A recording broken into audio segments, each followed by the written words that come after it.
If 2025 felt like a blur of saying yes to things you didn't even have capacity for, not stopping to appreciate your progress and feeling guilty anytime you slow down, this video is for you.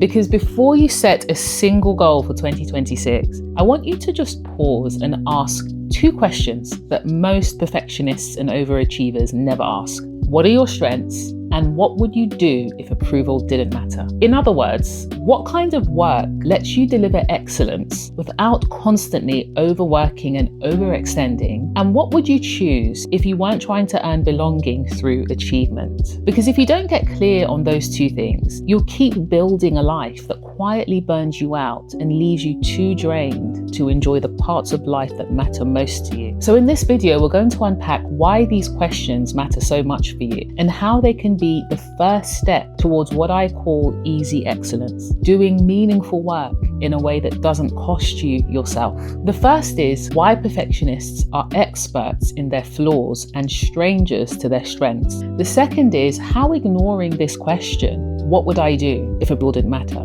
keeps you overworking and overextending, pushing yourself hard all the time without even feeling calm, grounded, or satisfied. And the third is how to start designing 2026 around your strengths and authenticity, not just more pressure and performance. After almost 20 years in corporate roles, which included coaching high-performing professionals and leaders, I've seen that a major driver of burnout is lack of alignment, being in the wrong environments and chasing goals you never consciously chose. In Why You Never Feel Like You've Achieved Enough, I talk about the achievement trap of using success as proof of worth, trying to earn belonging and safety through your next milestone, instead of recognizing your worth as already inherent. The problem is our culture actually rewards you for abandoning yourself. Our social messages teach you that productivity and being useful are what make you valuable, even if it costs you your well-being. Being liked is treated as survival, so staying in spaces where you have to overfunction and people please to be accepted gets praised as being nice, reliable, or a team player. Over time, living in physical, mental, or emotional fatigue and exhaustion just becomes the norm. So if you're anything like me, you learned very early that being the capable one, the organized one, the one who just gets on with it, was how you stayed safe and approved of. And if you've ever wondered, why is it so hard for me to slow down, even when I'm drained? That's often one of the core reasons why. So because of this, striving and overexertion are all most perfectionists and overachievers know, because your worth has been quietly tied to performance since you were young. That's what psychologists describe as contingent self-worth. And I've mentioned this in previous videos. It's where your sense of value depends on meeting certain conditions, usually set by other people.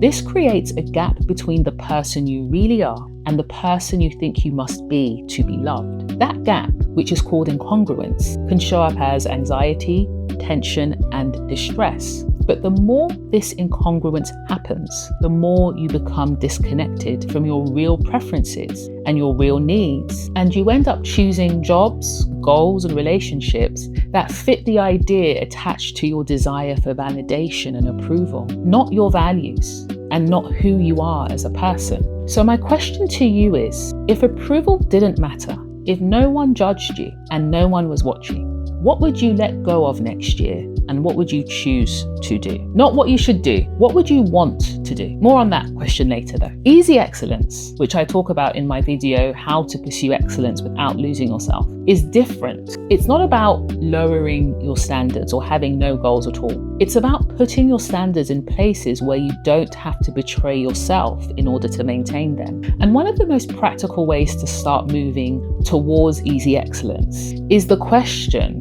what are your strengths? Perfectionists and overachievers often focus on their weaknesses, so they spend most of their energy trying to hide or fix what they're not good at, instead of building on what they are good at.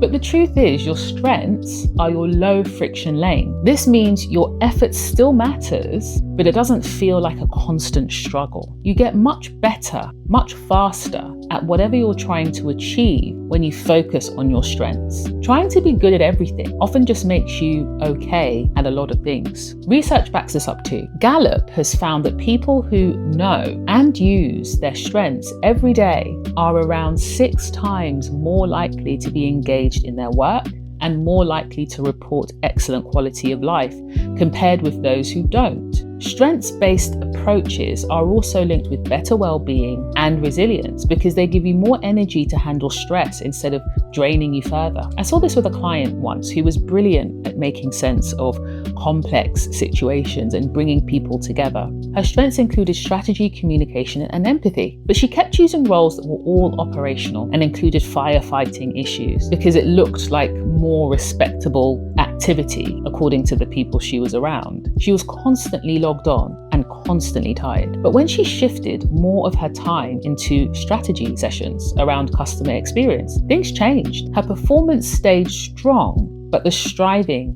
decreased. She'd started moving into easy excellence. Here's how you can get started on this simply. Make a 2-column list, and on the left, write where people always come to you for help and why do they come to you for it. And on the right, put where you feel energized, not drained, after doing that work that people come to you for. Then circle anything that appears on both sides, because that overlap is your first clue to some of your real strengths. Pick one of the things that overlaps and establish how you can use more of that next year. But a quick question for you that I'd love to know your thoughts in the comments on below is, right now, do you spend more time fixing weaknesses or using your strengths? If you're not utilizing your strengths as much as you'd like and need more help with this, I use a strengths identification tool as part of my strengths coaching work. You can join my newsletter community below to find out more. But in the meantime, I suggest you watch my video, How to Redefine Excellence Without Losing Yourself, after this one. Knowing your strengths is one part of easy excellence. But even if you know them, there's a second question that will make or break how 2026 actually feels. And that is, what would I do if approval didn't matter?